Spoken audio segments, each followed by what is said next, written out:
What's up, YouTube? I got a G-Shock review for you today. It's the G-Shock A1V.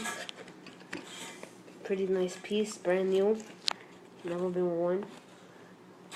Instruction manual, see, I know that thing. Now, get onto the watch. Here's the bad boy itself. Yeah. Four things. Yep. Not gonna try it on because I wanna wear it, so let it focus. Go like that. Well, it won't let you see it anyways. It's a real G-Shock. Let me show you. Look at my wrist. Nice. Shout out to Mike835.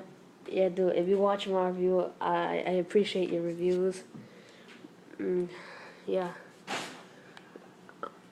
Please subscribe. Peace out, YouTube.